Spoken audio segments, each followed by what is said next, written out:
اچھا، ایک اہم سوال یہ بھی پوچھا جاتا ہے جی کہ کن جانوروں کی قربانی جائز ہے؟ کیا بھینسے کی قربانی بھی جائز ہے؟ اس کی کیا دلیل ہے؟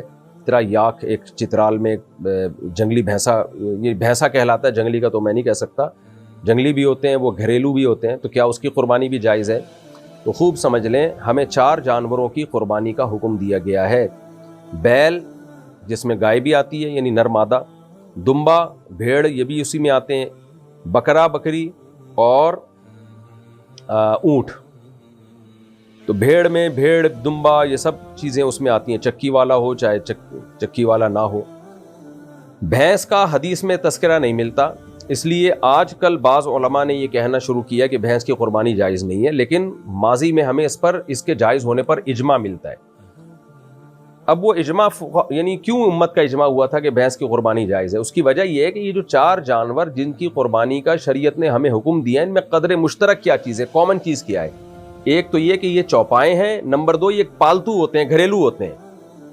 تو اس لیے حضرات فقہائے کرام کا اس پر ماضی میں اجماع ہو چکا ہے کہ بھینس بھی گائے کے حکم میں ہے، میڈیکلی نہیں ہے، شرعی لحاظ سے گائے کے حکم میں ہے وہ۔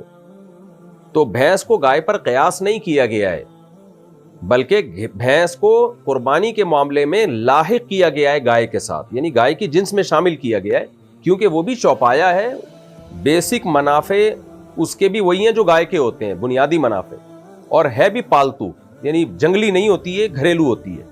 اسی وجہ سے جنگلی بھینسے کی قربانی جائز نہیں ہے، اور اسی سے یاک کا حکم بھی آپ کے سامنے آ گیا۔ یاک جو ہے اگر پالتو ہے، گھریلو ہے، تو اس کی قربانی جائز ہے۔ اگر وہ گھریلو پالتو نہیں ہے بلکہ وہ جنگلی ہے، وحشی ہے، تو پھر اس کی قربانی جائز نہیں ہے۔ تو خلاصہ یہ نکلا کہ بھینس کی قربانی اس کے جائز ہونے پر بھی اجماع رہا ہے، تو بھینسا بھی آپ قربان کر سکتے ہیں، بھینس بھی کر سکتے ہیں، اور یاک بھی کر سکتے ہیں اگر وہ پالتو ہے، اور بکرا بکری وغیرہ تو سب کو معلوم ہی ہے۔ تو ان جانوروں کی قربانی بھی جائز ہے۔ البتہ ہرن کی قربانی، شتر مرغ کی قربانی یہ جائز نہیں ہے، کیونکہ یہ جنگلی جانور ہیں، اور شتر مرغ تو چوپایوں میں اس کا شمار ہوتا بھی نہیں ہے۔ اسی طرح یہ جو مارخور ہے، اس کی بھی قربانی جائز نہیں، کیونکہ یہ بکروں کی اقسام میں آتا ہے، لیکن یہ گھریلو نہیں ہوتے، یہ بلکہ یہ وحشی اور جنگلی جانور ہوتے ہیں، تو اس لیے مارخور کی قربانی بھی جائز نہیں ہے۔